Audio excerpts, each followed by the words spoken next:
Hola, muy buenas tardes a todos. Gracias por acompañarnos un viernes más. Bueno, hoy les voy a presentar a Ángela Nieva, que es magíster en gestión ambiental y licenciada en ciencias biológicas, egresada de la Universidad Nacional de Tucumán. Sus dedicaciones actuales son, forma parte del cuerpo docente desde hace 13 años de la Cátedra de Diversidad Animal 2, Artrópodos, en la Facultad de Ciencias Naturales e Instituto Miguel Lillo. Es docente del nivel secundario de Biología, Física y Química. Participa del programa de voluntariado del Jardín Botánico Lillo desde el año 2024, principalmente colaborando con actividades asociadas al riesgo del arbolado. Desde sus publicaciones, primer autor del capítulo titulado Parque 9 de Julio y Lago San Miguel, una mirada integral al patrimonio natural y cultural de Tucumán. En el libro serie, autor del capítulo titulado Los artrópodos, el grupo de animales más diverso en el libro de Biología Hoy. Primer autor de publicación en Boletín de la Sociedad Argentina de Botánica, titulada Factores del arbolado que afectan a la riqueza de epífitas en un área verde urbana de Tucumán, Argentina.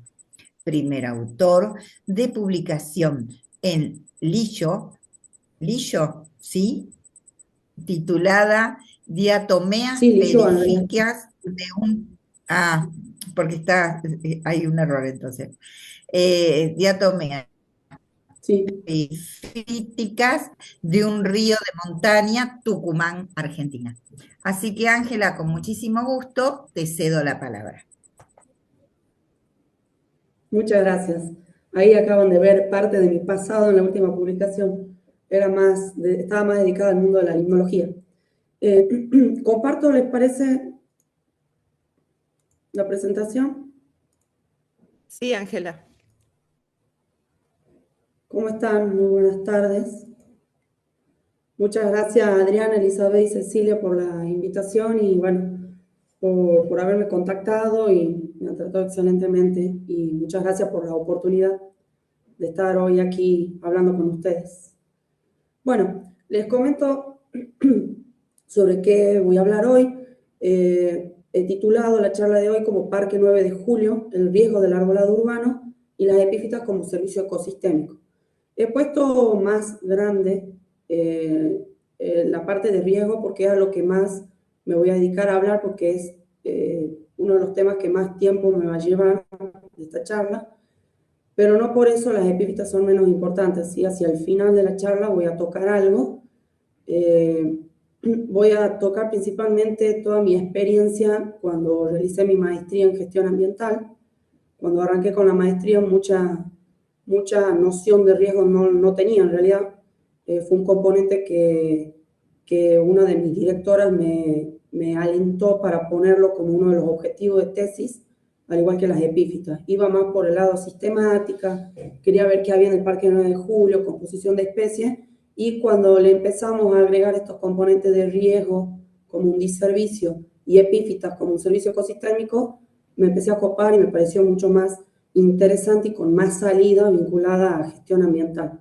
Entonces van a ver que en un principio vamos a empezar con conceptos generales, terminología muy asociada al riesgo del arbolado urbano. Les voy a comentar algunos métodos existentes. En realidad les voy a dar un listado, les voy a mostrar todos los métodos que existen a nivel mundial sobre evaluación de riesgo.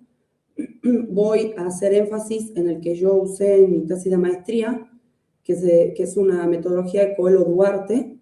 Es una ingeniera forestal brasileña que usa por primera vez esta metodología y la idea ella para parques de Montevideo, Uruguay. Y después les voy a comentar también con un poquito más de detalle una metodología que empecé a usarla en realidad con más precisión y con más cabeza, que es la ISAB. Es una metodología súper completa que la estamos usando con Ana Levy en el Jardín Botánico Lillo. Ana Levy es la encargada del Jardín Botánico Lillo, un jardín botánico que forma parte de la Fundación Miguel Lillo, en la ciudad de San Miguel de Tucumán. Después les voy a dar más o menos un pantallazo nada más de qué ciudades de Argentina ya están implementando en los últimos tiempos uso de metodología de evaluación de riesgo y voy a profundizar un poquito qué es lo que trabajé yo en mi tesis de maestría en cuanto al riesgo del arbolado, específicamente de alineación en el Parque 9 de Julio, que es el pulmón principal, el parque más grande de la ciudad de San Miguel de Tucumán, la capital de la provincia. Y hacia el final voy a hablar brevemente lo que trabajé también en el parque en mi tesis sobre las epífitas. Específicamente trabajé a nivel de riqueza, no abundancia de epífitas, ya les voy a contar por qué, en el arbolado de alineación también del Parque 9 de Julio. Bueno, esto como para arrancar con el tema de riesgo, una situación bastante común en la época estival en la provincia de Tucumán. Este tipo de escenario es bastante frecuente, salen en las notas periodísticas, de escucha, se sale a pasear y ya se ve algún árbol que falló, ya sea parcial o totalmente. Cuando yo arranco con la tesis, de verdad que experiencia no tenía en riesgo, entonces empiezo a hacer un sondeo de las notas periodísticas y me doy con que, bueno, uno de los vacíos más importantes de información, más allá de que no depende de un periodista o de un periódico que salga a la luz qué especie es la que falla, pero en líneas generales no hay un historial de fallos en la provincia. O sea, si yo quiero saber qué árboles fallan, no sé qué especie falló, como para tener por lo menos una referencia, tampoco sé las causas por las que falló esa especie. Entonces son temas que empezaron a hacerme ruido cuando empecé a introducirme en todo el tema de riesgo, ¿sí? Qué importante sería tener todo un registro de fallos, qué especies fallan, que no sea simplemente falla un árbol, viene una empresa, levanta, el municipio generalmente levanta todo, se lo lleva y no tengo idea de qué es lo que pasó, qué especie era, por qué falló, qué defecto pudo haber tenido o cómo eran las condiciones del lugar. Eso como un panorama, digamos, que yo creo que muchas localidades de Argentina lo deben sufrir por algún factor climático a veces sumado, pero es bastante común en nuestra provincia en el verano lluvioso. Y casualmente hemos dejado, este verano que pasó, ha sido bastante atípico, hubo lluvias extraordinarias que realmente hizo estragos, fallaron muchísimas especies y realmente fue bastante preocupante, nos sacó de esquema. Brevemente algunos conceptos, por si a lo mejor no están tan habituados a la temática de riesgo. En cuanto a arbolado urbano, al riesgo se lo define como la probabilidad de que un árbol o una de sus partes falles, causando daño a personas o bienes materiales. Con ese concepto ya de entrada sabemos que el riesgo va a existir mientras exista un objeto de valor, ya sea persona, objeto que se le llama también diana o blanco, que puede ser una persona, un bien material, un monumento, un banco, luminaria, etc. ¿Sí? Entonces, cuando un árbol se convierte en peligroso, es otro concepto importante, ¿sí? Para que un árbol sea peligroso, tiene que haber, primero, defectos estructurales, perdón, ¿no? Hijo, vaya. Anda, Lucio, perdón, está mi hijo acá. Tiene que haber defectos estructurales, ¿sí? Que aumentan la probabilidad de caída y que además, como les mencionaba, tiene que haber una diana próxima, ¿sí? Eso convierte a un árbol en peligroso. O sea, si yo tengo un árbol con defectos, pero en una zona donde realmente no hay dianas y sé que no va a haber una tasa de ocupación de personas o algún bien material, realmente no es un árbol peligroso. Por otro lado, en el ámbito más informal suelen confundirse conceptos como defectos, fallas y daño. ¿Sí? Un defecto es una imperfección, carencia o problema en su estado estructural o fisiológico. ¿Sí? Por ejemplo, acá, estas imágenes que están viendo ahí no es necesariamente una secuencia del mismo ejemplar, lo mismo para acá y para acá, pero era como para mostrarles, digamos, ejemplos de defectos. Por ejemplo, acá en la copa estamos viendo un defecto, ¿sí? Estamos viendo una rama decorticada, probablemente por pudrición. En este tronco estamos viendo otra imperfección. Fíjense en que hay una oquedad importante, hay un hueco en el tronco. Y en este caso, perdón, ahí, estamos viendo una raíz que está enrollando, ¿sí? Está enrollado sobre el tronco, ¿sí? Los defectos pueden desencadenar en fallas. En el ejemplo acá de copa es una rama seca que quebró, falló. En este caso, en el tronco, falló el tronco más o menos como a la mitad. Y en este caso es un vuelco, o sea, falló de raíz, el árbol cayó por completo. Las fallas, si hay una diana próxima, puede ocasionar daños, como bien les decía, bienes materiales o personas. En este caso, si mal no recuerdo, esta foto es de un parque de la capital también de Tucumán, el parque Avellaneda. Falló las ramas de un eucalipto, cayó sobre una zona de juegos de niños y dejó a una niña en estado grave. Acá, por ejemplo, el daño que ocasionó a este vehículo con un árbol que falló encima del auto estacionado, y en este caso el daño que está ocurriendo acá a nivel de raíz es que está rompiendo las veredas, sumado a que si una zona de tránsito también puede, por detrás de la rotura de vereda, puede haber algún accidente de peatón. ¿Cuáles las variables, clave de riesgo? Ya mencionamos defectos y blancos, pero no mencionamos los factores del sitio. Las condiciones del suelo, si es un suelo que se inunda, si es un suelo que ha sido removido, ¿sí? Las exposiciones al viento, intervención en la infraestructura gris, porque a veces los árboles ya están instalados y se hace alguna intervención de la infraestructura, supongamos algún cambio de cableado que pasa por debajo, por bajo tierra, que alteran el entorno radicular y después ni nos enteramos por qué falló un árbol. Defectos del árbol es otra variable clave, ¿sí? Básicamente los defectos son estos: pudriciones, grietas, problemas de raíces, uniones débiles, que cuando dos ramas principales están muy cercanas una de otra con pocos ángulos, es más factible que falle. Cancros, arquitectura pobre y madera muerta tanto para copa, tronco y raíces. Y como bien les decía, los blancos o dianas, como les comentaba, que pueden ser personas, vehículos, vivienda, infraestructura, que podrían sufrir daño frente a la falla de parte o la totalidad del árbol.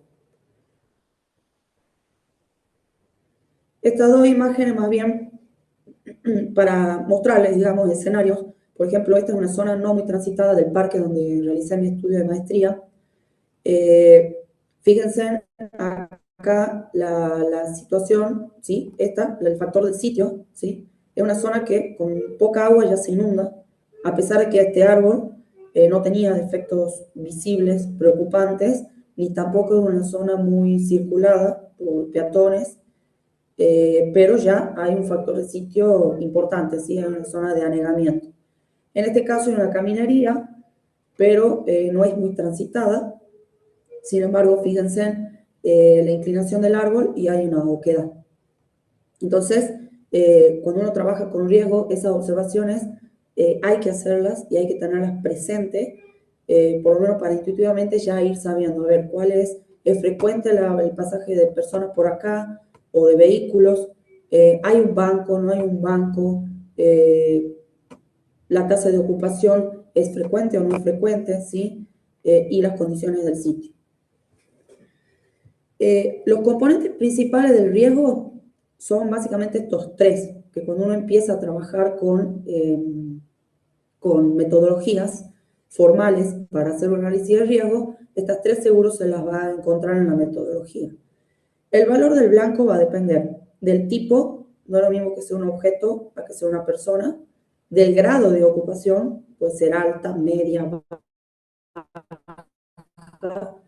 de acuerdo a si a ese blanco o diana está ahí o no presente y cuántas veces aparece.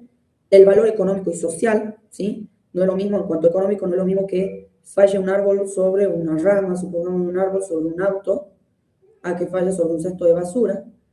Y el valor social también se refiere a que no es lo mismo que me caiga una rama sobre un banco de madera en un parque vacío con poca frecuencia a que me caiga sobre una línea de alta tensión y me deje, supongamos, todo un barrio sin luz, o si había un hospital en la cuadra, me lo deja sin luz a todo el hospital, ¿sí? Entonces, todo eso se lo va ponderando a través del valor del blanco.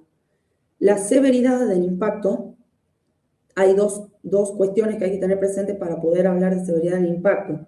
Una es el tamaño de la parte que falla, ¿sí? Es decir, no es lo mismo que me falle, una ramita secundaria que me falle una rama principal, en donde sabemos que va a tener un mayor peso, un mayor volumen. Y la naturaleza del elemento impactado. Por ejemplo, la naturaleza del elemento impactado acá, en donde hay una parada de ómnibus con personas esperando el colectivo, es mucho mayor, ¿sí? Va a ser mucho mayor la severidad del impacto acá que a lo mejor acá, ¿sí? Y la probabilidad de fallo, ¿sí? Los indicadores para determinar la probabilidad de fallo son básicamente la observación directa de los defectos estructurales, la salud general del árbol y la exposición a las condiciones climáticas. Metodología de evaluación de riesgo hay varias, cada una tiene su particularidad. Todas estas son metodologías que actualmente se usan a nivel mundial. Cada una tiene lo suyo, ¿sí? Específicamente yo, de las que puedo hablar, porque las manejé muy bien en mi tesis, fueron la de Coelho Duarte y la ISAB, que lo estoy manejando más bien en los últimos 2 años con Ana Levy en el Jardín Botánico Lillo. Todas las metodologías han sido, todas, incluidas estas en azul, han sido creadas en el hemisferio norte y han sido creadas en climas templados a fríos, ¿sí? ¿Por qué lo aclaro? Porque todavía no hay una metodología de evaluación de riesgo que haya sido creada en una zona subtropical, como es el caso en la zona donde yo vivo, ¿sí? Entonces, estaría interesante en algún momento buscar la manera de ajustar, usando alguna de estas metodologías, ajustarlo a climas subtropicales, que es lo que hizo básicamente Coelho Duarte. Ella usó 6 metodologías ya existentes y las ajustó para las características de parques de Montevideo, Uruguay. Esto ya les voy a explicar acá. El método ISAB, lo que hicimos con Ana Levy fue simplificar un poco, porque al ver las planillas resulta la primera vez un poco pesadita leerlas, y se nos ocurrió también tenerlo en una aplicación, no una aplicación, sino usar el formulario Google, pasar toda esta información tal cual como está en el formulario original, digamos, en papel, la pasamos a formulario Google para poder usar un celular mientras vamos relevando información sobre el análisis de riesgo de los ejemplares del jardín botánico. Y estas dos también ya les voy a detallar casualmente ahora. Cuando uno realiza análisis de riesgo, pasa por diferentes niveles. El primer nivel es un nivel 1, que tiene que ser bastante rápido. Para Coelho Duarte ese nivel el nivel 1 se llama visual básico, visual rápido, ¿sí? Es un nivel de observación, no lo dije tampoco, todos estos métodos usan el método visual, ¿sí? Hay que salir a mirar los árboles, todos.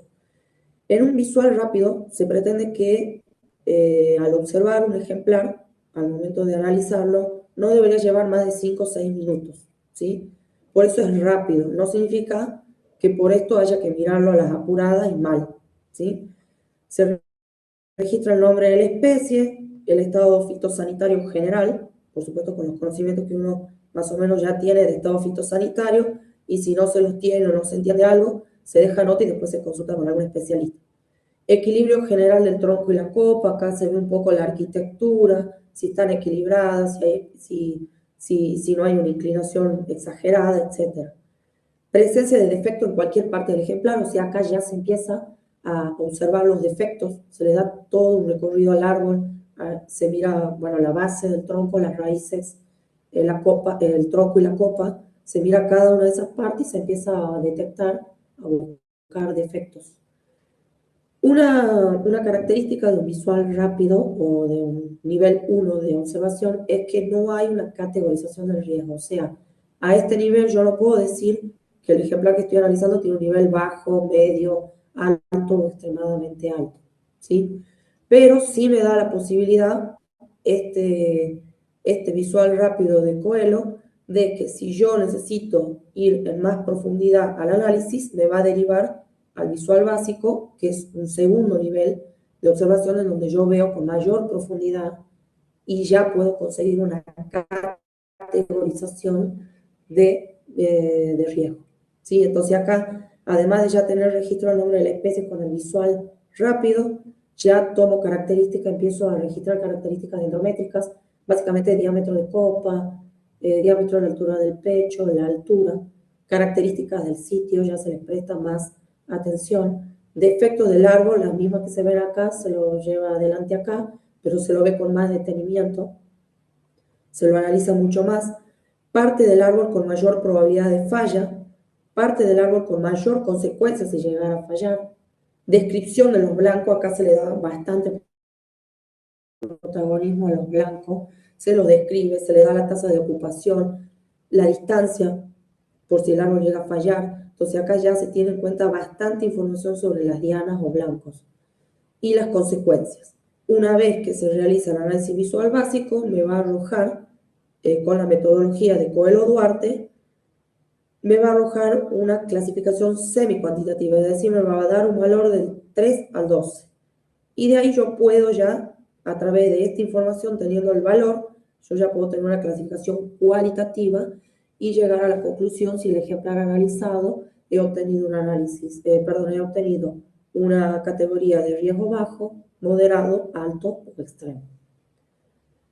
Coelho-Duarte también propone un visual detallado, que vendría a ser el tercer nivel que tienen todas las metodologías de análisis de riesgo, en donde ahí ya se usan herramientas más sofisticadas, como por ejemplo un tomógrafo. Son situaciones donde ya requiere un análisis mucho más profundo, con más detenimiento, y en general eso se lo hace cuando ya son árboles donde la decisión, tomar una decisión de podar o extraer, son mucho más complejas. Por ejemplo, un árbol histórico.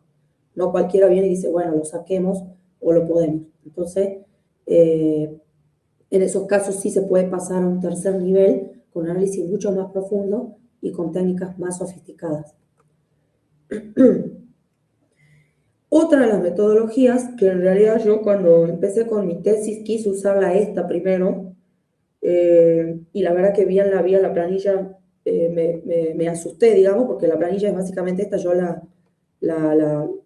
desmembré ahí para que vean, para que lo vean más grande, digamos, la información, lo vean con letras más grandes, pero desistí porque justo cuando estaba tratando de entender esto, surge la posibilidad de hacer un curso con Coelho-Duarte, la dueña de la metodología que acabo de explicar.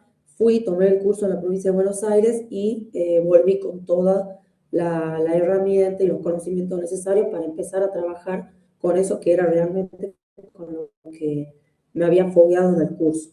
Por eso es que mi tesis termino haciéndola con la otra metodología. Esta la aprendí realmente a manejar bien con Ana Levy en el Jardín Botánico Lillo. Ella me ayudó bastante a interpretar, la analizamos, hicimos una traducción también, porque esta en realidad originalmente estaba en inglés. Esta también es una versión que yo no la hice, pero desmembramos toda la información para entender bien. Ana ya lo venía trabajando, pero yo sí tuve que estudiarla bastante. La ISAB, perdón, este tipo de formulario, una metodología de análisis de riesgo, tiene varias secciones. La primera son datos básicos, digamos, fecha, hora, el asesor, o sea, la persona que va a realizar el análisis de riesgo, la altura, algunas variables gasométricas, herramientas que vamos a utilizar, que utilizamos para poder hacer el análisis de riesgo.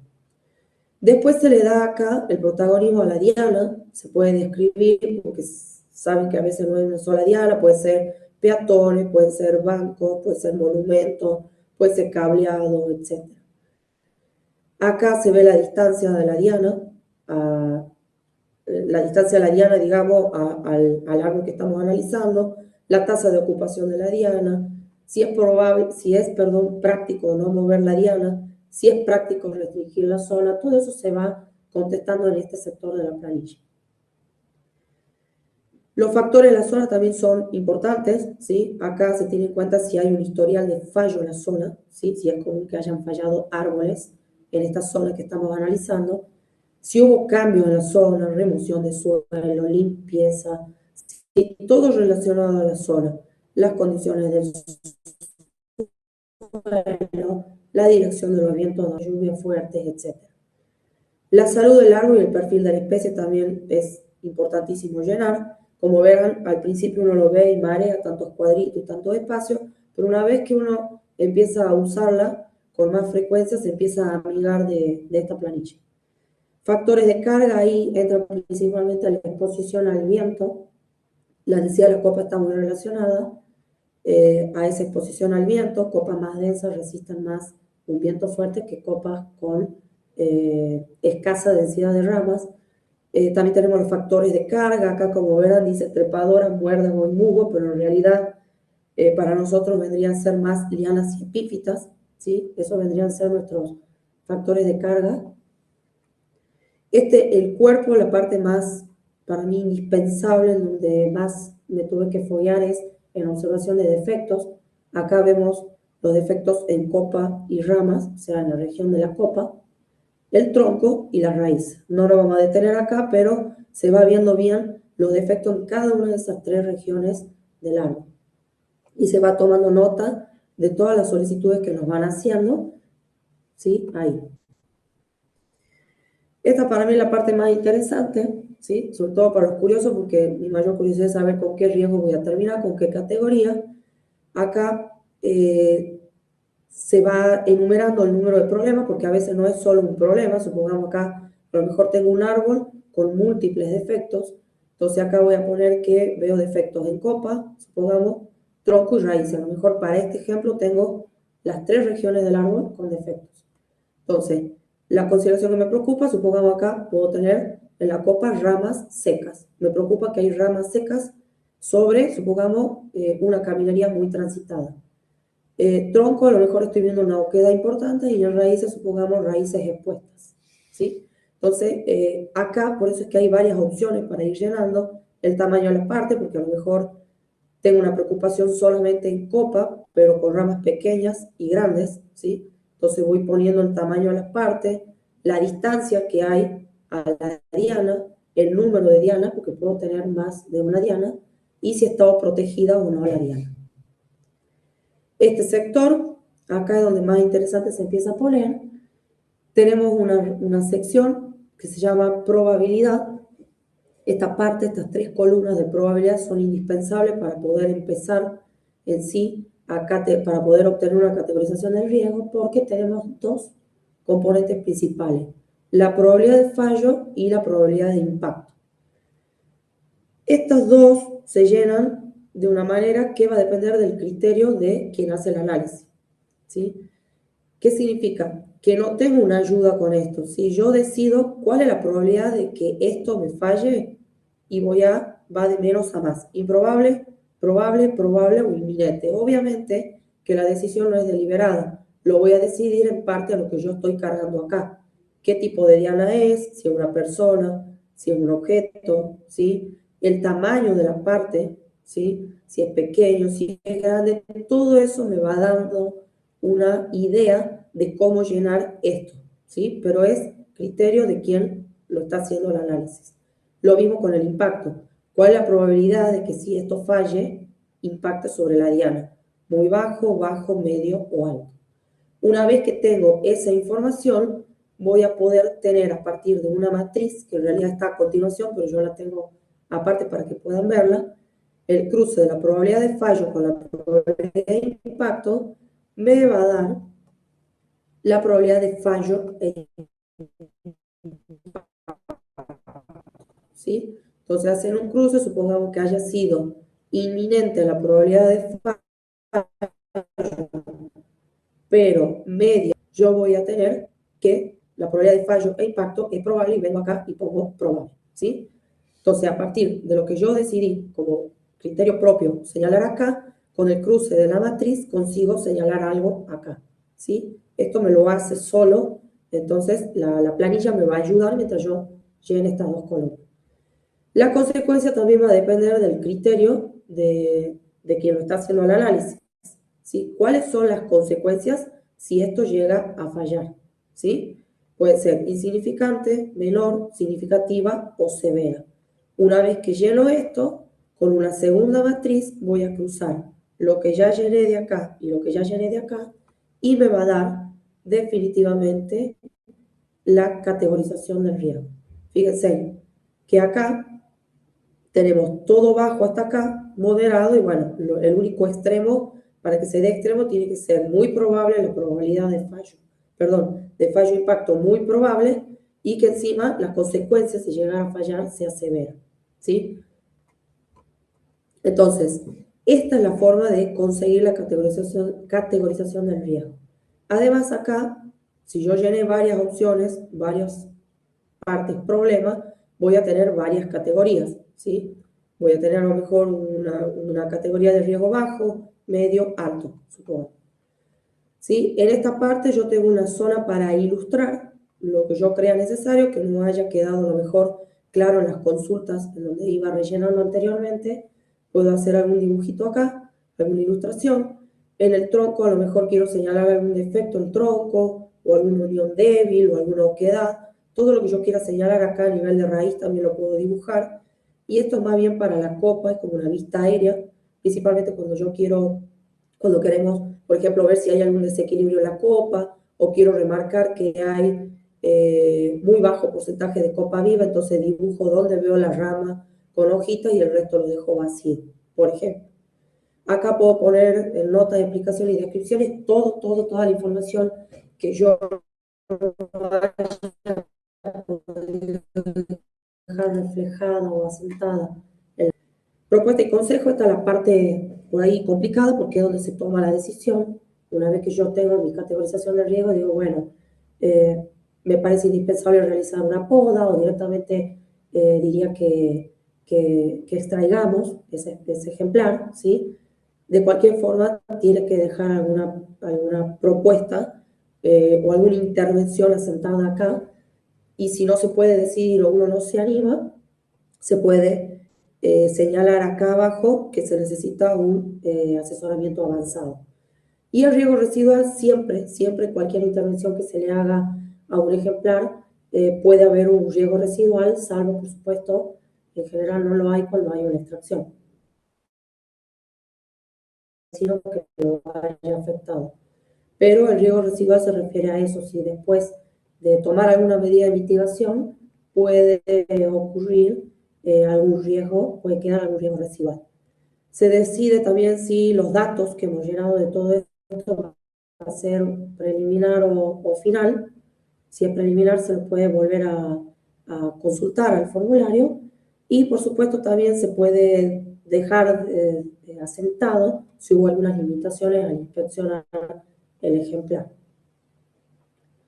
Entonces, todo eso que involucra al formulario al tipo de metodología ISAB, por iniciativa de Ana Levy, me tiró la idea, digamos, de que armemos un formulario que le pusimos formulario diagnóstico, porque casualmente eso es lo que se hace, diagnosticar a través de un análisis de riesgo qué tipo de riesgo presenta un ejemplar, un árbol de jardín botánico Lillo. Entonces se volcó toda esa información tal cual como está en la planilla, se la volcó a este formulario Google.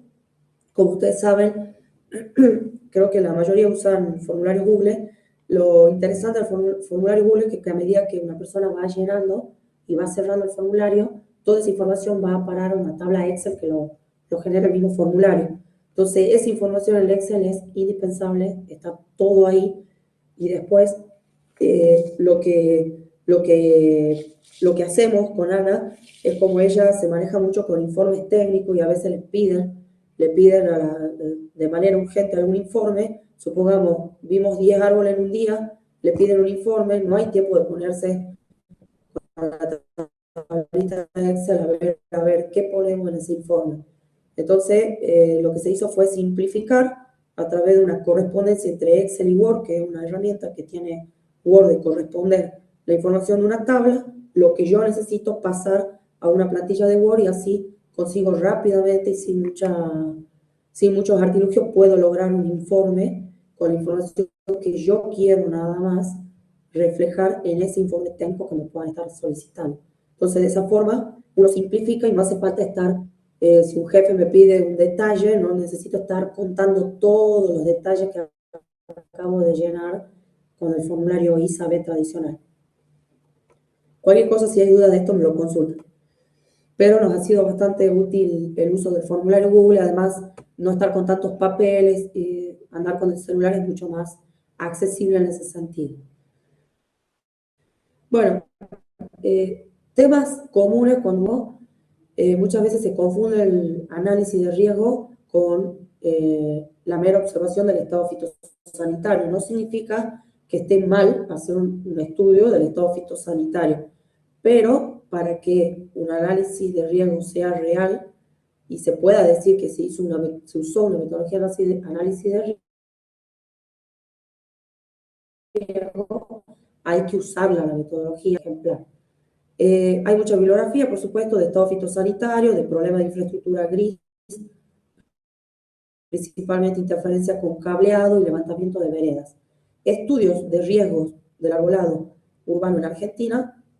Por ahora, lo que yo encontré en bibliografía, de trabajos científicos y en paper, digamos, son estas provincias. ¿Sí? En La Rioja, en algunas ciudades como La Rioja, Mendoza, Rafaela y Esperanza en Santa Fe, La Plata, Pigüé, Punta Alta en Buenos Aires, Junín de los Andes en Neuquén y San Miguel de Tucumán en Tucumán. Por ahí capaz que se me filtró alguno, pero en los últimos años es lo que se viene trabajando, son los lugares donde más o menos se viene trabajando con riesgo del arbolado urbano con diferentes metodologías.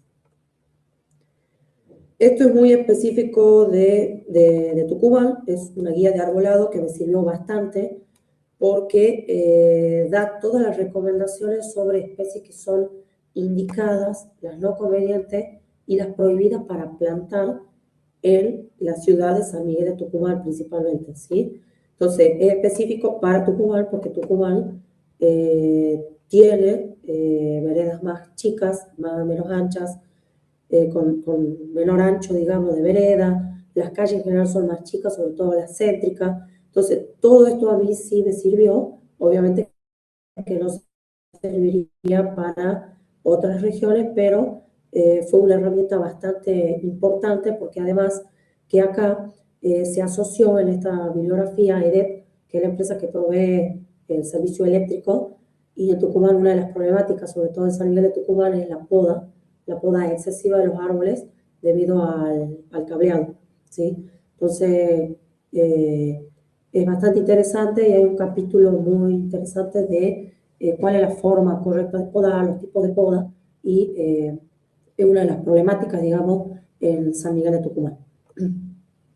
Bueno, ahora pasando como estudio de caso, el Parque 9 de Julio, que es de lo que más puedo comentar, porque es a lo que yo me dediqué.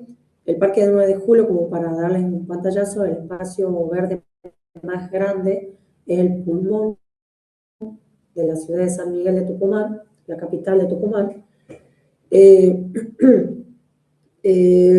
El proyecto a ver, como para hacer una idea, a principios de 1900 el gobierno de la época ve la necesidad de sanear la zona del paludismo y propone, además de esta necesidad de sanear el paludismo, proponer un espacio verde a una ciudad que ya estaba en crecimiento.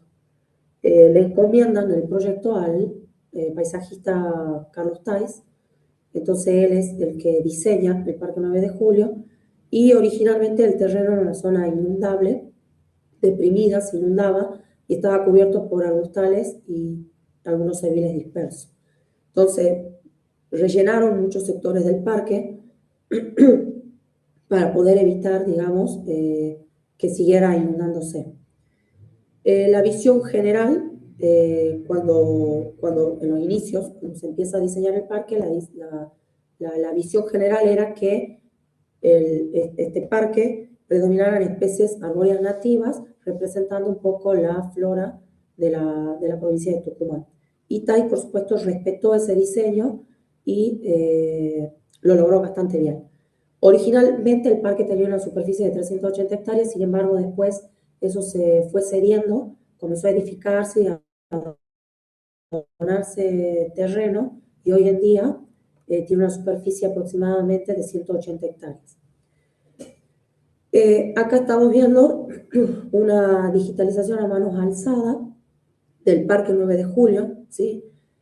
Cada uno de estos parchecitos que están viendo son los sectores reales del parque. Hay 4 avenidas principales rodeándolo el parque y estas de adentro son calles o avenidas internas. Como el fuerte componente, uno de los objetivos que marcó el componente más fuerte de estudio para mí era el análisis de riesgo, y por una cuestión también de tiempo, solamente trabajé con árboles que estuvieran sobre la vereda de cada uno de los sectores, que vendrían a ser estas partes oscuritas de verde más oscuro que están viendo bordeando a cada uno de los sectores. Entonces, un poco, como les digo, por tiempo, porque no podía hacer un análisis de riesgo de todos los árboles de todo el parque 9 de julio, entonces dije, bueno, a ver, las zonas más circuladas son las zonas de vereda de cada uno de los sectores. Por supuesto que hay sectores más circulados que otros, pero en líneas generales afiné por ahí, digamos. Fui por ahí y dije, bueno, empecemos a hacer riesgo en las zonas periféricas de cada una de las unidades. Tomé los árboles que estuvieran sobre la vereda y también aquellos que están un poquito más hacia el interior, pero que de alguna forma están interfiriendo con sus copas o sus troncos hacia la vereda o hacia las calles. La numeración fue también criteriosa, digamos. Decidimos enumerar las unidades por una cuestión de organización para salir a hacer el registro de cada una de las especies que íbamos a censar, cada una de las especies que íbamos a registrar. Entonces acá el criterio fue de sur a norte y de oeste a este. Por eso van a ver el 1 acá y la unidad con mayor número acá. Y también cada uno de los ejemplares fueron georreferenciados, ¿sí? O sea, tiene una coordenada, acá no los ven, pero cada uno de estos verían un montón de puntitos de todo lo que censé. Esto es un código que usamos, lo inventamos también para poder tener como una especie de DNI de cada ejemplar, ¿sí? Un código ID, en donde el 2 está indicando la unidad, o sea, en este ejemplo estábamos parados por acá. Esto indica la calle, esta se llama Los Tarcos, por eso dice 2 tar. Esto indica si es un arbolado de alineación o lindante. Nosotros le decíamos lindante a aquel arbolito que estuviera por fuera de la vereda, pero ahí, ligado de alguna manera, porque está interceptando la vereda con la copa o el tronco. Con esto era más fácil también volver al ejemplar, ¿sí? Si yo quería volver al ejemplar a revisar algo que me olvidé o volver para hacer un nuevo análisis de riesgo, con este código yo ya sé en qué sector estoy, sobre qué calle estoy, si buscar en la alineación o lindante, qué especie buscar, ¿sí? Acá la primera letrita corresponde al género y las 2 segundas a la especie, tipo anatipo para este caso, y el orden de censado de la unidad, ¿sí? O sea, empecé por acá, hemos decidido que siempre empezábamos a la esquina suroeste, entonces como por acá más o menos andaría este ejemplar porque fue el tercero censado para esta unidad, ¿sí? Eso como para que tengan una idea de cómo me manejé al momento del registro de las especies árboles. Bueno, uno de los objetivos también era saber qué composición de árboles había qué composición había en cuanto al arbolado de alineación del Parque 9 de Julio. De los 1.875 ejemplares registrados, registramos 59 especies, contenidas en 53 géneros y comprendidas de esos géneros en 25 familias. Las especies más comunes, las más abundantes, fueron Androdanthus impetiginosum, que es el lapacho rosado, seguido por la tipa, por el jacaranda otarco, por Peltophorus nubium, que es el Ibirapitá, y por Eucalyptus camaldurensis, que es el eucaliptus rojo. Y esto que está en amarillo, bueno, está más gordito, pero es porque ahí entran todas las demás especies que estuvieron menos representadas.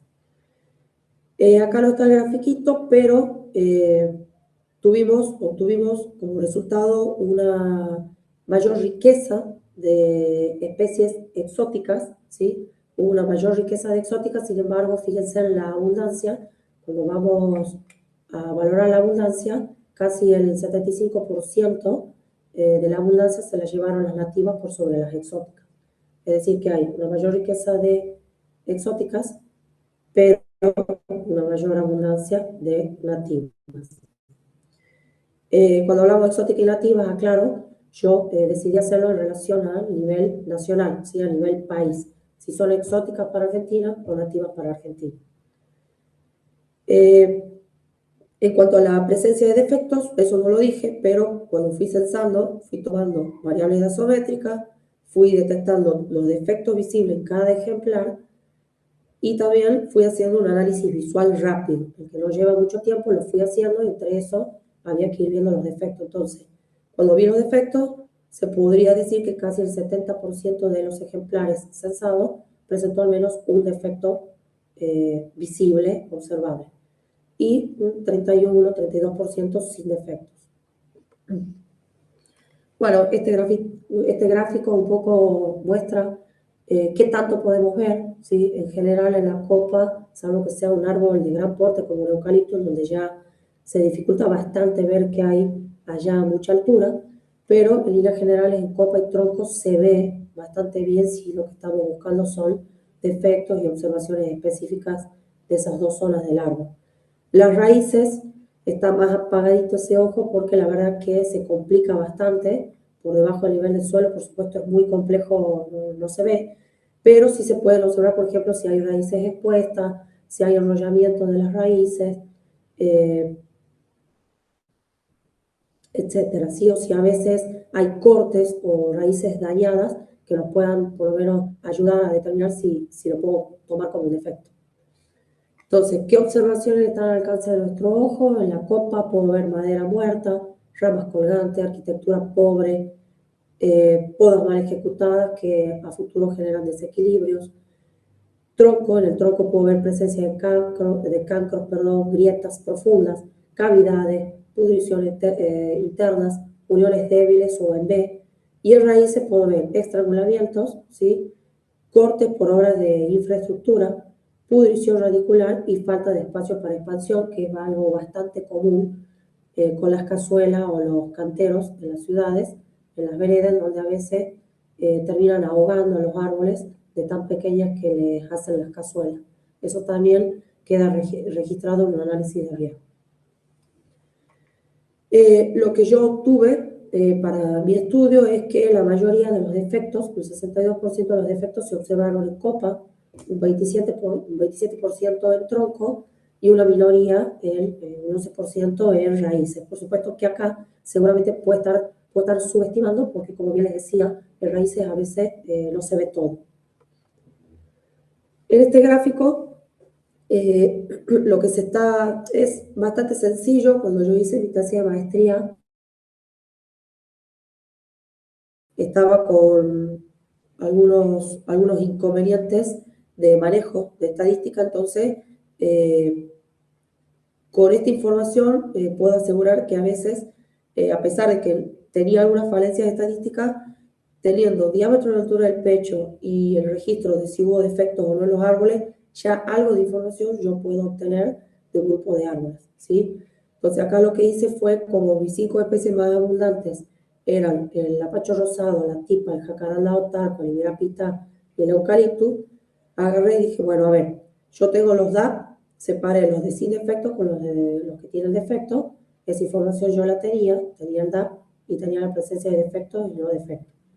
Entonces, esto me ayuda a visualizar rápidamente mirando las cajitas, no tanto las espigas, pero sí las cajitas.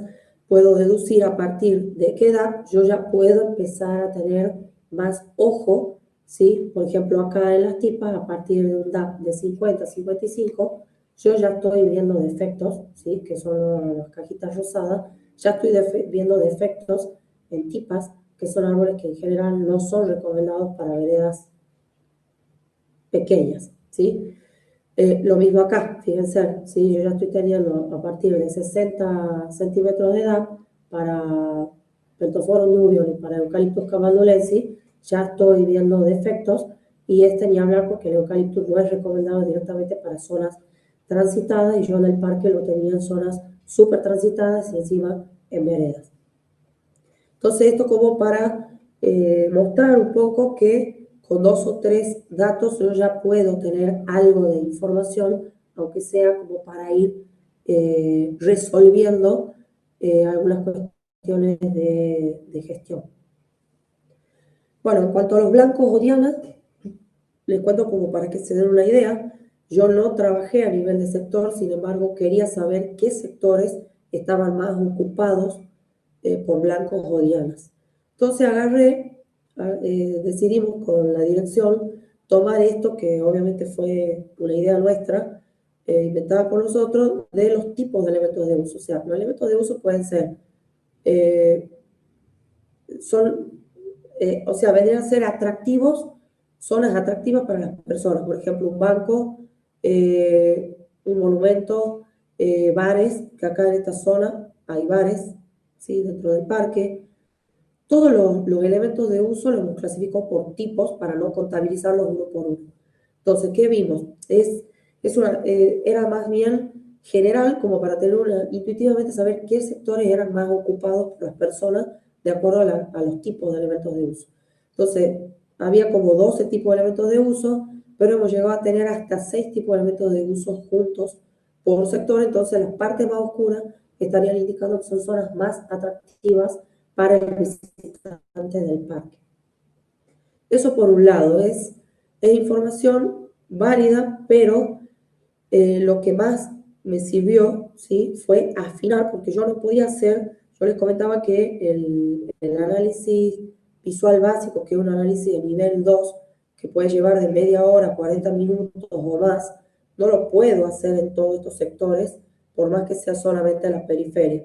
Entonces, como lleva mucho tiempo, yo necesitaba acotar un poco y achicar. Entonces definimos que estas 2 transectas eran las más transitadas, teniendo en cuenta la cantidad de banquitos y la cantidad de circulación vehicular y peatonal que hay por esta región. Si acá hay muchos deportistas haciendo actividades, hay zonas de juego, la gente se sienta a hacer picnic. Entonces esta transecta, que es la de la avenida Soldati, y esta que se llama avenida Arauz, la que bordea esta otra transecta, está asociada más bien con la Universidad Nacional de Tucumán, que tiene una de sus sedes con un montón de facultades y hay mucho movimiento de estudiantes por acá. Entonces agarré y dije, bueno, en estas dos, el análisis visual básico lo hice para todos los árboles censados, pero el análisis de nivel 2, que lleva más tiempo, lo hice solamente de estas dos transectas, un poco por tiempo y otro poco porque son las dos más ocupadas.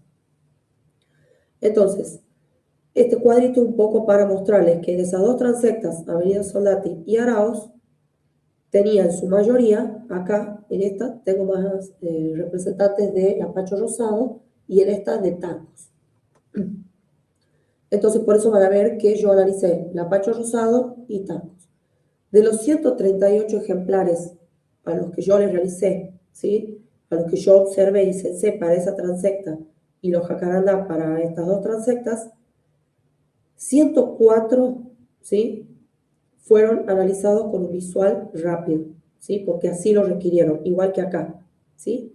Pero fíjense que solamente 16 ejemplares de los 104 necesitó del Lapacho Rosado un análisis de más profundidad que el visual básico de nivel 2. Lo mismo acá, ¿sí? De 51 ejemplares, solamente 8 necesitaron un visual básico o de nivel 2 o de mayor profundidad. ¿A qué voy con esto? Que no tenía mucho sentido ponerse a hacer un visual básico para los 104 ejemplares o para los 138 ejemplares de este árbol y para los de esta especie y para los 55 de esta otra, ¿sí? Porque iba a ser un mayor esfuerzo y sin necesidad. Entonces, del visual rápido, yo pude hacer un número menor, ¿sí? Un 15% básicamente con las 2 especies, de un visual básico que lleva mucho mayor tiempo realizar ese análisis. Y fíjense en lo que obtuve, ¿sí? En general los riesgos que obtuve fueron bajos para las 2 especies, ¿sí? 11 especies de las 16 tuvieron un riesgo bajo, 7 de estas, 11 ejemplares, perdón, de las 16 tuvieron un riesgo bajo, igual que acá 7 de las 8, ¿sí? Los tarcos en general estaban en peor estado. El riesgo moderado, ¿sí? Ya son solamente 4 y 1, un solo con riesgo alto y no hubo ninguno con riesgo extremadamente alto. Otra cosa que se puede hacer cuando ya se tiene una geolocalización de los puntitos con alguna herramienta del sistema de información geográfica, yo usé QGIS, es tener estos, ¿sí? Diferentes colorcitos para cada una de las categorías de riesgo, sin riesgo, bajo riesgo, moderado o alto, ¿sí? Y además, inclusive, con el GIS se lo puede hacer más grandecito a los puntitos para resaltar a los árboles que están con un riesgo más elevado. De esa forma, una vez que yo tengo este mapita, puedo volver al lugar, ¿sí? Tener las coordenadas o por lo menos ubicarme, ¿sí? Y saber que acá tengo un riesgo alto y en general acá tenemos riesgo bajo con los puntitos sin riesgo o riesgo bajo con los puntos más pequeños. Entonces, aspectos claves para evaluar el riesgo, siempre observarlo de punta a punta al árbol, no quedarse con, porque me pasó decir, se lo ve bien desde un solo ángulo, hay que darle la vuelta al árbol, mirarlo por completo, de arriba a abajo, de izquierda a derecha, de todos lados, ¿sí?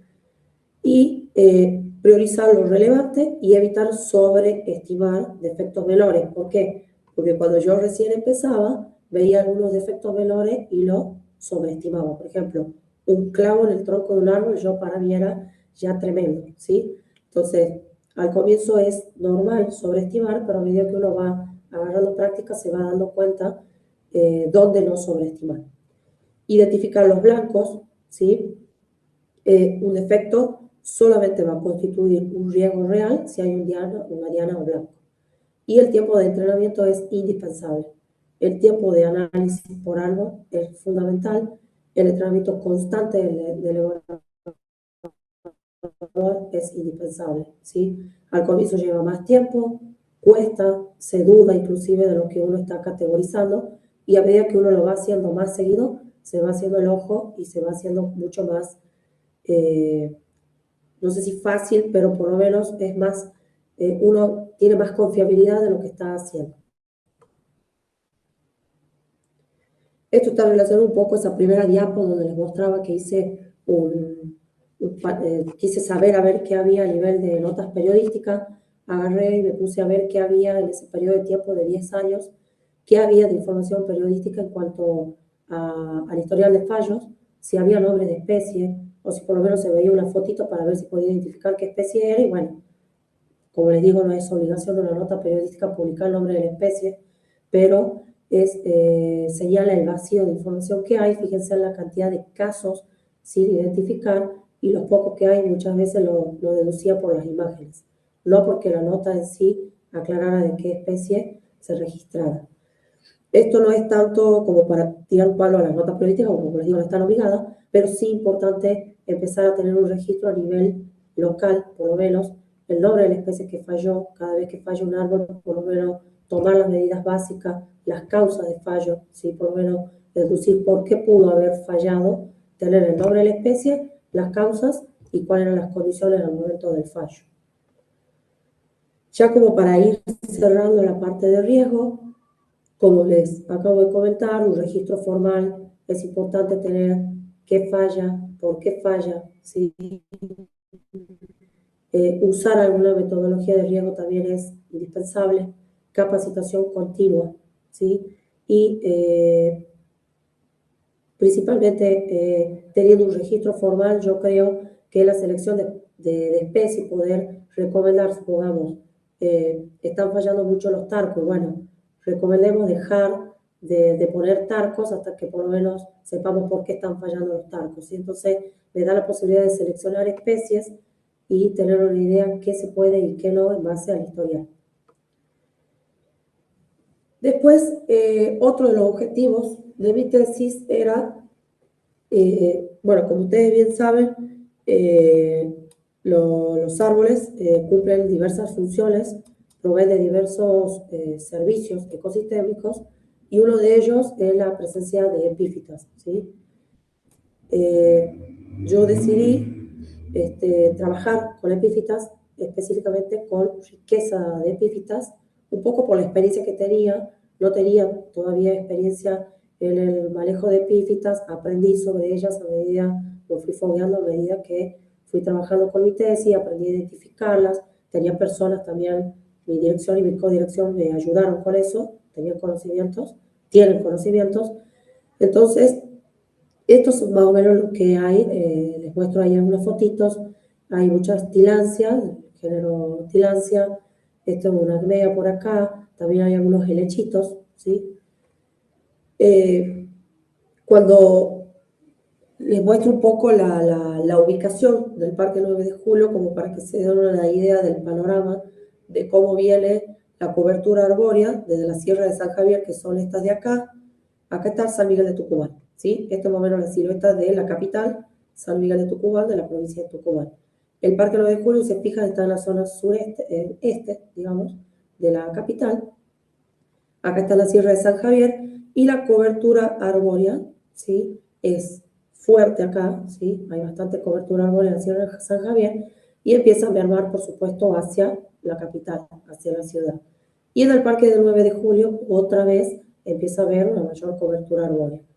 Entonces, en este trabajo creemos, porque no lo sabemos, pero creemos que la fuente de propágulos de epífita está vinculada principalmente a la ribera del río Salí, que tiene vegetación a su alrededor, y también a epífitas que pueden haber llegado a través de propágulos por la Sierra de San Javier. Eso lo deducimos porque tenemos, aunque la composición de acá no es similar a la de acá, pero tenemos varias especies que están acá y también están acá, ¿sí? Están en el parque, están en la Sierra de San Javier. Sí, no tenemos mucho conocimiento de la riqueza de epífitas que hay en plena ciudad de San Miguel de Tucumán. Hay estudios de 2 o 3 especies, pero no hay estudios de toda la riqueza de epífitas que hay en la capital. Pero se usó un estudio, ¿sí?, de las diferentes especies de epífitas que hay en el parque. Estas son algunas de ellas, ¿sí? Bueno, ahí está, no nos vamos a detener mucho. Son en su mayoría especies del género Tillandsia, también hay Acmea. Hay representadas 4 familias, principalmente Orchidaceae, Cactaceae y Bromeliaceae. Aquí tenemos una tablita, ¿sí?, donde se ven las 17 especies de epífitas que se registraron para el Parque del 9 de Julio, un número similar al registrado en cuanto al número de especies o riqueza para la Sierra de San Javier, aunque la composición no es exactamente la misma. Y esto es la frecuencia de ocurrencia, ¿sí?, es remarcado ahí en naranja, en donde fue mayor la frecuencia de ocurrencia. Por ejemplo, Tillandsia iristica se le encontró en casi todos los árboles censados. De los 1.800 árboles, 1.461 árboles censados, apareció Tillandsia iristica. Lo mismo con Rhipsalis lumbricoide, que es una cactácea epífita. Y bueno, con todas están viendo cuántas veces apareció, en cuántos árboles apareció, digamos. En este gráfico, esto están viendo una relación entre la riqueza de epífita y la relación de la cobertura arbórea con la superficie de la franja arbolada, ¿sí? Entonces, recuerden que yo hice un censado a nivel de franja alrededor de cada una de las unidades, ¿sí? Entonces, lo que se obtiene con esta relación es, fíjense, la asíntota a medida hasta acá más o menos, ¿sí?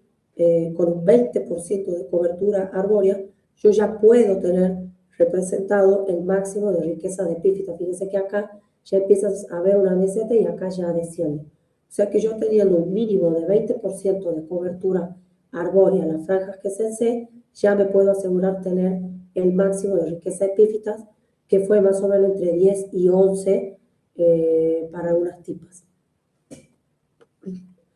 Acá estamos viendo una relación entre la variable de riqueza de epífita y el diámetro de la altura del pecho.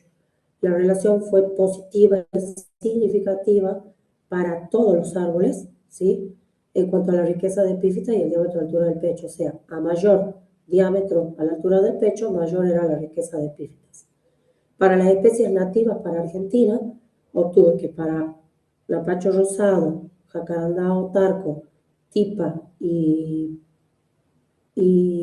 ibirapitá, también esa relación fue positiva y significativa. A mayor diámetro de la altura del pecho, mayor la riqueza de epífitas. Y no existe una relación entre estas dos variables para Eucalyptus cavalulensis, es decir, que Eucalyptus cavalulensis, sin importar su diámetro de la altura del pecho, a mayor diámetro de la altura del pecho, no hubo una relación positiva en relación a la riqueza de epífitas. Acá no estamos viendo números, pero también estos gráficos se desprenden de un análisis estadístico y también hay una relación positiva entre la riqueza de epífitas y el origen, ¿sí? Siendo las nativas, las especies nativas fueron más, presentaron una mayor riqueza de epífitas en relación a las exóticas. La relación entre la riqueza de epífitas y el follaje caducifolio presentó una mayor riqueza de epífitas en relación al follaje persistente.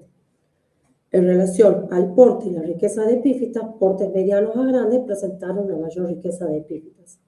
Y en relación a la textura de la corteza rugosa se llevó una mayor riqueza de epífitas para los ejemplares, por supuesto, con este tipo de corteza en relación a lo que tenían con este mamelones o aguijones, hace más referencia al palo borracho, lisa o exfoliante, principalmente al eucaliptus, y acá fibrosa anillada a las palmeras. Eso es todo. Perfecto, muchísimas gracias, Ángela. Bueno, Me tenés empecé a acá querer sin una hacia el final, pregunta. pido disculpas. No, no, se te entendió, no te hagas ningún problema. ¿Dejamos de compartir? Bueno, Sí, como quieras, sí, podés dejar si querés, sí. Dejo por la duda que haya alguna consulta de alguna diapositiva. ¿Querés tomar un poquito de agua y empezamos con las Tomo un preguntas? poquito y sí, cuando quieran. Tranquila, tranquila. Sí, sí. Mátenme. Mientras yo te voy leyendo. Roxana dice, ¿cómo hacer para verificar que en un municipio se realizan los controles? Soy de Tigre y veo infinidad de árboles inclinados en zona de las islas navegando por los arroyos. Eh, a ver, ¿cómo verificar? Para ponerles un ejemplo, en la ciudad de San Miguel de Tucumán, a ver, antecedentes en la provincia donde vivo, en Tucumán, creo que lo ideal es lo que ocurrió, por ejemplo, en una ciudad llamada Yerbabuena, es que ellos censaron hace unos años todos los árboles de la ciudad y recensaron, el único ejemplo en la provincia que van a recensar, o sea, pueden volver a censar y ver qué pasó entre un censo y otro. Eso sería lo ideal, ¿sí? Porque ahí se toma nota de, cuando van censando, van tomando nota de todo lo que viene ocurriendo. En el caso de San Miguel de Tucumán se hizo un censo que terminó a principios de este año, si mal no recuerdo, y esa información es la relevante y sería interesante que ese tipo de información no se pierda y que no dependa solamente de una gestión de un gobierno, ¿sí? Porque ahí es donde queda sentado, a pesar de que no se hace un análisis de riesgo en los censos, pero sí queda sentado si el censista ve si hay defectos o no. No sé si a eso va apuntada la consulta o es bastante general, no sé si me puede hacer sí. más específica la... Yo creo que es bastante general y capaz que va de la mano con las que siguen, que pregunta, por ejemplo, Viviana, ¿sabés si estas Sí. evaluaciones de riesgo se utilizan en algún otro municipio? Después pregunta Rosana, ¿este formulario existirá o algo similar en otras regiones del país? ¿Sí? Eh, Sí, sí, en entonces, realidad los formularios uno los consigue, ¿no? O sea, el formulario Google en realidad lo ideamos con Ana Levy, pero en realidad lo pudo haber hecho cualquiera, todos tenemos acceso a un formulario Google. Lo único que hicimos fue volcar la información del ISAB, que es una de las metodologías, al formulario. Se puede hacer lo mismo con Coelho Duarte. Lo que tiene de buena la metodología de Coelho Duarte, que por lo menos para mí, que yo me inicié con esa, creo que es más amigable a la vista, ¿sí? Pero eso ya lo decide cada uno. Metodologías están todas. Y creería, yo no vi las otras, sé de qué se tratan las otras, pero no me puse a buscar y a descargar, pero creería que están todas disponibles. Es cuestión de amigarse, averiguar qué significa cada una de las secciones y cada una también tiene su forma de trabajar. Pero no sabemos si todos los municipios tienen esta metodología de verificar. No, no creo. No, o No sea, creo. yo la verdad que desconozco. Por ejemplo, el censado que se hizo acá en los dos municipios no se usaron metodología de riego. Se sale a censar porque, bueno, los censos tienen que ser rápidos. En realidad, si uno quiere hacer una metodología de riego, ya tiene que ir pensando en qué método usar. Y como les digo, no se hace una metodología de riego para cualquier cosa, digamos. Se va a la región, se decide qué y no todos los árboles. ¿Se imagina si yo tuviera que hacer un nivel 2 de riesgo que lleva media hora, 40 minutos o una hora? Si todavía no estamos muy duchos en eso, de 1800 árboles, que fue lo que yo censé, no terminamos más. Entonces se va tomando criterio y se decide hasta dónde llegar con ese análisis, si va a ser más profundo o no. Sí se puede hacer un visual rápido y ya es un análisis. Perfecto. ¿Se Em, entiende? ¿Cómo? Perdón. Sí, ¿Se entendió? Ah, sí, sí. Eh, Clara dice, qué investigación importante para la población urbana. Los resultados y recomendaciones llegan a la población. Buen punto, buen punto. En general, en realidad lo ideal es que, sobre todo cuando es gestión ambiental, no se está refiriendo a mi trabajo en sí, lo ideal es que llegue, que lo que uno hace como investigador salga, quede reflejado en la sociedad y la sociedad se entere. Casualmente acá puedo decirlo realmente del municipio, sí se está abriendo más y se está haciendo un nexo importante entre Fundación Miguelillo y la municipalidad por lo menos y la Universidad Nacional de Tucumán están teniendo más contacto y se está abriendo más, canalizando más lo que hace investigación, se lo está llevando un poco a la gente. Sí, sería lo ideal, digamos, pero puedo hablar bien de mi región, no me puedo ir a otros lugares porque desconozco. Sí, sí. bueno, Viviana dice, por riqueza, ¿te referís al Sí, número de especies diferentes? sí, sí, sí. Casualmente eso es uno de los puntos, digamos, se podría decir, que yo sabía que iba a ser un punto flojo en mi tesis, porque lo ideal hubiera sido tomar la abundancia y por supuesto ya teniendo la riqueza, lo más complejo después era ponerse a contar o ver alguna metodología para ver la abundancia de epífitas por cada árbol. Se hacía más complejo, era un objetivo más, entonces se decidió trabajar con riqueza. Pero de todas formas yo creo que la riqueza de epífitas es un buen dato, pero se hubiera completado más teniendo también el dato de abundancia. Sí, porque bueno, se sabe que riqueza y abundancia en conjunto me determinan la diversidad. En este caso yo no puedo hablar de diversidad de epífitas, pero sí puedo hablar de riqueza de epífitas, porque lo que medí fue el número de especies diferentes. Bien. Perfecto. Marcela pregunta, ¿sobre cuál especie de árbol encontraste creciendo Oncidium bifolium? Si mal no recuerdo, era una tipa y encontré creo que un solo ejemplar. No sé si quieren que veamos la tabla, pero creo que era en un solo ejemplar lo encontré. Si mal no recuerdo, era una tipa. Igual lo podemos chequear, ¿no? Si quieren después tomamos contacto y me fijo en la tabla de datos. No, Perfecto. no, Bueno, no es común encontrar eso. mm. Sí, sí. Eh, Ay, quiere decir algo. A ver, para Marcela. Diga, diga. A ver. Uy, ahí va, ahí va. Espera, espera que está la censuradora. Che, espera que... ¿Está? No, Está, ahí no, está. no te escucho bien porque resuena mucho la voz. ¿Me dijiste que te acordabas o que no te acordabas la especie? ¿Cómo, perdón?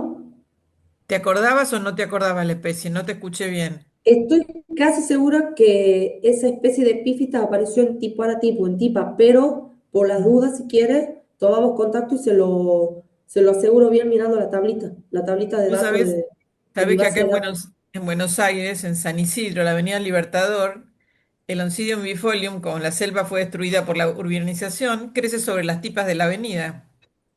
Ah, Mm, bueno, probablemente entonces estemos acertando ahí con la especie, pero si quiere más seguridad yo se lo averiguo, eh, no digo ahora Dale. porque tendría que meterme a las tablas esas, pero con seguridad, casi segura es tipo. Ujú. Muy bien. Bueno, gracias, Ángela. Delia pregunta, ¿hay epífitas específicas para cada especie? Eh, no. Sí vimos, por ejemplo, que por eso lo último que les mostré, en donde ya hay un fuerte componente de análisis estadístico, porque bueno, yo necesité ayuda en esa parte, nos unimos, nos aliamos mi directora de la tesis de maestría y un chico que es especialista en epífitas cilianas, que es Sergio Ceballos, capaz que lo ubican de nombre, de acá de la provincia de Tucumán. Nos aliamos, él maneja muy bien estadística y, y vimos ahí, pero no vimos una asociación directa con especies en particular. Sí, por ejemplo, especies de gran porte como la tipa, 10 promedio 8 o 10 de riqueza de epífitas. Y ejemplares como el naranjo, que son más, tenían menos, ¿sí? Tenían 4 5 de riqueza de epífitas. A nivel riqueza puedo asegurar, pero específica no vimos nada. Algo que diga, bueno, solamente lo veo en esa especie, no. bien. Silvina pregunta, Ángela, ¿vos considerás entonces que se necesita una metodología base estandarizada y luego adaptada a cada municipio? No, yo creo que no. Adaptada para cada municipio no. Sí, yo sí tengo el ruido que un poco me lo hizo ver mi directora de tesis, Griselda Podaza, eh, el tema de estaría bueno ajustar cualquiera de esas metodologías o ver una combinación como hizo Coelho. Coelho agarró 6 metodologías ya existentes y las ajustó para la situación específica de los parques de Montevideo y consiguió su propia metodología que era de Coelho Duarte. Estaría bueno hacerlo para región subtropical, porque eso sí lo recalqué, todas las metodologías existentes hasta ahora son de regiones templadas frías. Y por ejemplo acá una de las dudas existenciales es hasta qué punto la carga de epífitas no me puede generar un fallo por el peso. A veces los árboles acá están súper cargados de epífitas y sumado, bueno, a la edad del árbol y otras cuestiones, te hacen dudar. Hay algunos trabajitos que hablan de que posiblemente las epífitas son una carga, pero hay otros estudios que tratan de dar a entender de que no es tan así, digamos. Sí es cierto que a veces cuando la carga de epífitas es muy alta, sacando la cuestión de que si pesan o no, no te dejan ver los defectos, ¿sí? Hay unas micrograma escuamulosa o esas epífitas que te llenan una rama y capaz que hay un defecto ahí oculto y no lo vemos porque están las epífitas tapando. Eso creo que es más la problemática en cuanto a epífitas y riesgo. Eh, bueno, Marta pregunta, ¿cuál es tu opinión de la epífita conocida como clavel del aire con respecto a si perjudica o no las especies arbóreas, ya que existen opiniones contradictorias? Bueno, en parte ahí lo acabamos de comentar. Hay algunos estudios que sí dan a entender que hay cierta influencia, digamos, que puede influenciar, digamos, principalmente asociado al peso. Cuando ya es mucho la carga de epífitas, podría, según estos estudios, estar asociado a un fallo de ramas y a generar alguna consecuencia, pero yo no me arriesgaría, digamos, a pesar de que estoy en una zona subtropical, en donde hemos visto árboles muy cargados, no me arriesgaría eh, a decir que las epífitas son consecuencia de fallo, son un origen de fallo. Digamos. Sí, mira, justo Leoncia dice, excelente Ángela, muy claro, una consulta en San Salvador de Jujuy. Existen varios árboles invadidos por epífitas y terminan muriéndose. ¿A qué se debe? En general, en general eso lo aprendí también con la práctica, ¿no? Y charlando con gente que tiene más conocimiento de yo del tema, entre eso mi dirección. Hemos notado que los árboles, cuando ya están viejitos, senescentes, empiezan a tener una mayor carga de epífitas. ¿Por qué? Porque las epífitas buscan también luz, ¿sí? Entonces, a veces uno cree que llegaron primero las epífitas y lo invadieron al árbol, pero en general creo que está más relacionado a eso. Un árbol viejito empieza a perder su follaje, ya senescente, y empieza a ser más copado por epífitas. Creo que por ahí viene más la cuestión. Habría que ver cómo está ese árbol o esos árboles y si ya a lo mejor ya no estaban en un estado pobre, Bueno, fitosanitario mira, pobre. se entiende. Acá de la mano, que estamos hablando de esto, Carlos dice, como medida de mitigación de riesgo, ¿sugirieron extraer epífitas para quitar peso en detrimento de la biodiversidad? No, hasta ahora de los análisis de riesgo que usé, sí se usó en el Jardín Botánico Lillo de lianas, porque ahí, bueno, Ana Levy seguramente ya les comentó que una de las problemáticas del Jardín Botánico Lillo es la cantidad de lianas que hay. Lo que hacen las lianas es traccionar y a veces empiezan a generar problemáticas como en cadena. Una liana tracciona un árbol y ese árbol puede traccionar a otro. Entonces, ahí sí, pero de epífitas no. Carga de epífitas, por lo menos de los análisis de riesgo que yo hice, nunca recomendé, digamos, podar por carga de epífitas. Sí, con Bien. lianas, lo puedo decir realmente porque lo vemos y Ana reniega bastante con esa cuestión de las lianas.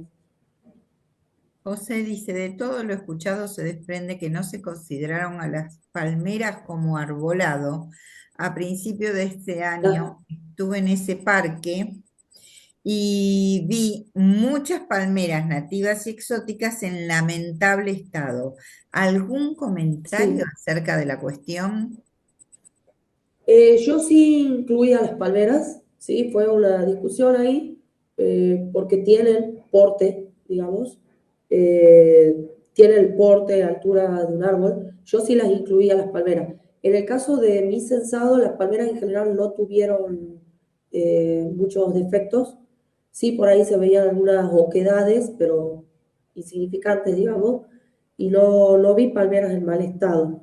Teníamos dos especies, eh, a ver si me acuerdo ahora cuáles eran, pero teníamos dos especies de palmera y no representaron, en cuanto a defectos, no hubo defectos muy visibles.